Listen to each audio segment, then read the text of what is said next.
એડી ફાટવાની સમસ્યા સામાન્ય બાબત છે, પરંતુ શિયાળામાં આ સમસ્યા ઘણી વધી જાય છે.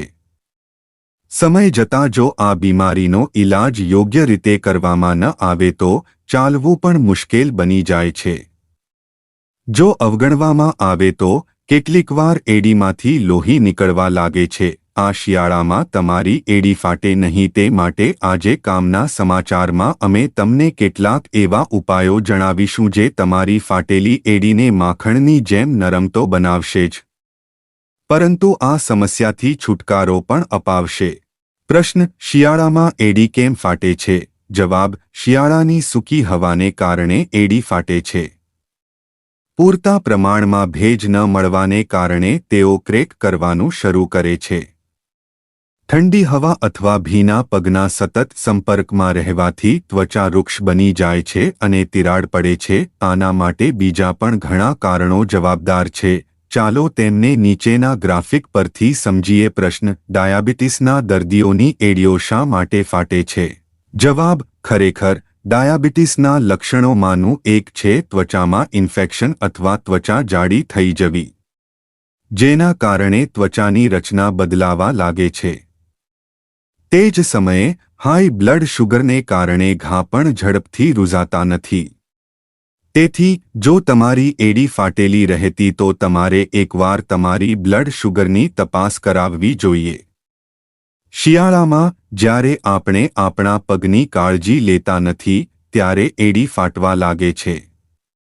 પગની એડીમાં તિરાડો પડવાને કારણે તેઓ ચાદર અને રજાઈમાં અટવાઈ જવા લાગે છે. ધીમે ધીમે નાની તિરાડો ઊંડી થતી જાય છે અને પીડાની સાથે લોહી પણ નીકળવા લાગે છે. આવી સ્થિતિમાં પગની યોગ્ય સંભાળ ખૂબ જ જરૂરી છે. બજારમાં પગની સંભાળ માટે ઘણી પ્રોડક્ટ પણ ઉપલબ્ધ છે, પરંતુ આ મોંઘી પ્રોડક્ટને બદલે તમે ઘરે પગની સંભાળની નિયમિતતા અપનાવીને તમારી હીલ્સને નરમ અને ચમકદાર બનાવી શકો છો.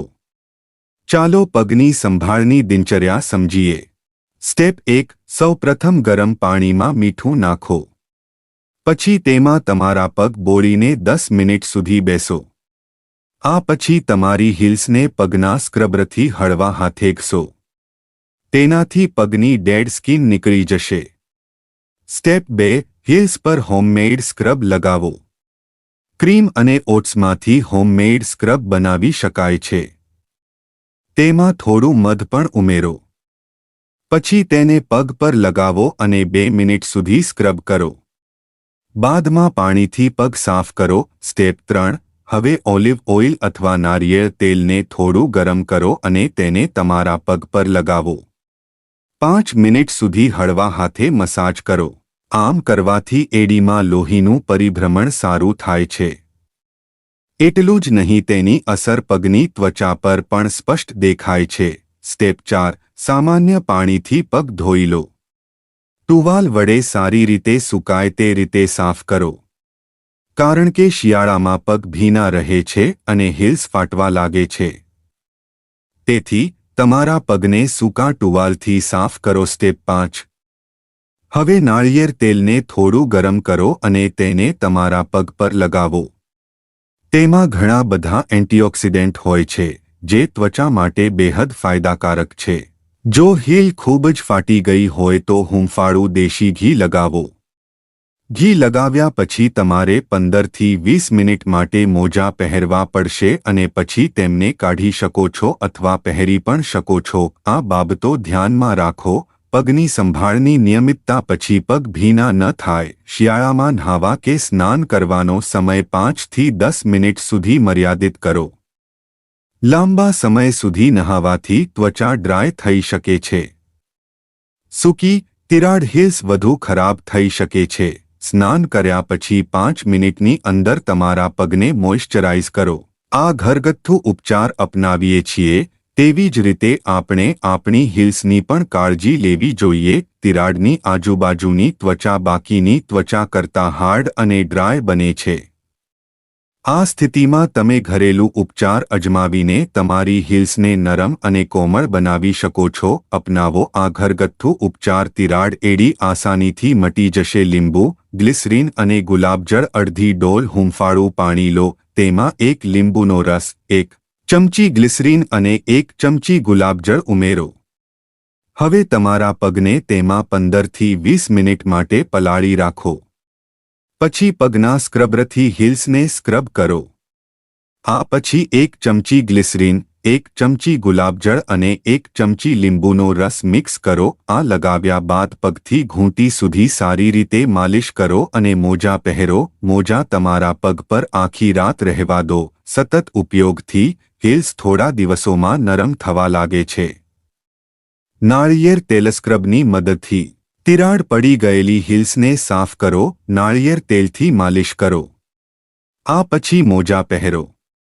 આખી રાત તમારા પગમાં તેલ રાખવાનો પ્રયાસ કરો.